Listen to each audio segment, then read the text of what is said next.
صبح کی پہلی روشنی نکل ہی رہی ہوتی ہے کہ اچانک وادی ہجر ایک دردناک گونج سے لرز اٹھتی ہے۔ نہ ہوا چلتی، نہ کوئی بولتا۔ اچانک ایک پہاڑی چٹان بیچ سے پھٹ جاتی ہے، دھول اٹھتی ہے، روشنی نکلتی ہے اور اندر سے ایک عظیم الشان اونٹنی نکلتی ہے۔ لوگ کانپ کر پیچھے ہٹ جاتے ہیں۔ کسی نے دھیمی آواز میں کہا، یہ صالح علیہ السلام کا معجزہ ہے۔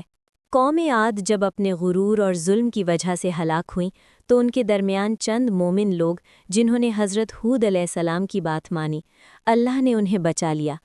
عذاب کے بعد ہوا بالکل خاموش تھی، وادیوں میں صرف ٹوٹے ہوئے گھر اور ہوا میں عذاب کا دھواں۔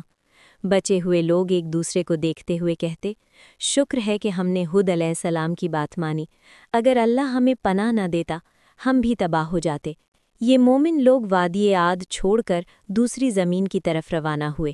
سفر لمبا، مشکل اور دردناک تھا، مگر ان کی نسل کو نئی زمین کی تلاش تھی، پانی، خوشحالی اور امن کے لیے۔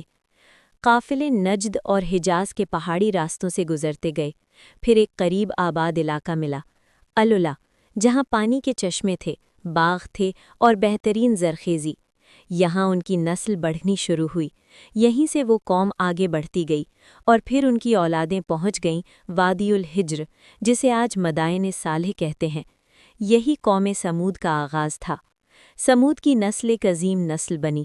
اللہ نے انہیں بدن کی طاقت، ذہانت، فنی ہنر، چٹانوں کو تراشنے کا کمال اور رہنے کے لیے قدرتی علاقہ سب کچھ دیا تھا۔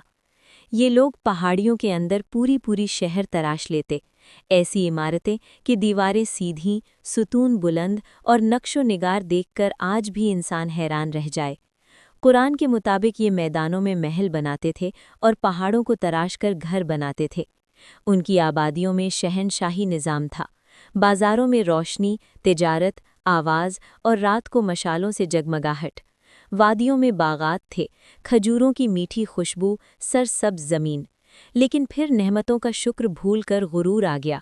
ہم نے اپنی طاقت اور ذہانت سے یہ سب بنایا ہے۔ جب طاقت نے گمراہ کر دیا تو ان کا دل سخت ہو گیا، پہاڑوں میں تراشے ہوئے بتوں کو معبود بنا لیا، اللہ کو بھول کر قدرتی طاقتوں کو پکارنے لگے۔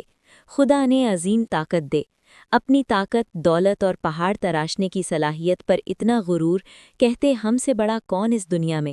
کمزور لوگوں پر جبر، ان کا حق چھینا اور سرداروں کی مرضی کو ہی قانون سمجھنا۔ یہ سب کچھ یوں تھا جیسے کوئی انسان اللہ کے قانون کو چھوڑ کر اپنی مرضی کا قانون بنا لے اور پھر خود کو اس پر ہمیشہ کے لیے استثناء قرار دے دے۔ یہ سب کچھ دیکھا دیکھا سا لگ رہا ہے۔ قوم سمود میں فساد، بے حیائی اور گناہ عام تھا۔ ان کا جملہ مشہور تھا، ہم پہاڑ تراش کر گھر بنا لیتے ہیں، ہمارے سامنے کون ٹک پائے گا؟ وہ نعمتوں کو اپنی طاقت سمجھنے لگے، یہ بھول گئے کہ اللہ ہی دیتا ہے، اللہ ہی چھین لیتا ہے۔ اسی وادی میں ایک معزز خاندان عبید بن مسک کے گھر ایک نورانی بچہ پیدا ہوا۔ صالح علیہ السلام بچپن سے ہی نرمی، حکمت، نور، سوچ کی گہرائی، حق کی طرف دل کا میل، سب کچھ ان میں نمایاں تھا۔ قوم کے بزرگ اکثر کہتے، یہ لڑکا عام نہیں، اس کی باتوں میں کافی گہرائی ہے۔ جب وہ جوان ہوئے ان کا رویہ بالکل مختلف تھا۔ دنیا کی چمک انہیں نہ کھینچتی، وہ اکیلا وقت گزار کر اللہ کو یاد کرتے۔ پھر ایک رات اللہ نے انہیں نبوت عطا فرمائی۔ صالح علیہ السلام اپنی بستی میں گئے اور لوگوں سے کہا، صرف اللہ کی عبادت کرو، تمہارا کوئی معبود اس کے سوا نہیں۔ قوم کے سربراہ ہنس دیے، وہ کہتے، کل تک تو ہمارا عقلمند دوست تھا، آج ہمیں ہمارے معبودوں سے روک رہا ہے۔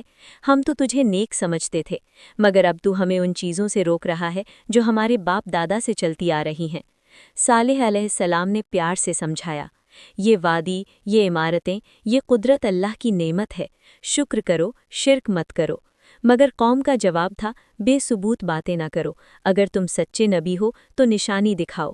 سربراہوں نے کہا، اس پہاڑی چٹان کے اندر سے ایک زندہ اونٹنی نکل کر دکھاؤ، تب ہم مانیں گے۔ صالح علیہ السلام ان لوگوں کے ساتھ اس پہاڑی کے پاس گئے اور اللہ سے دعا کی، یا رب تو گواہ ہے، اپنی نشانی ظاہر فرما۔ پھر ایک لمحہ وادی کا رنگ بدل گیا، پہاڑ بیچ سے پھٹ گیا، روشنی کی لہر نے سب کو چونکا دیا، اور پھر ایک عظیم اونٹنی چٹان سے نکل آئی۔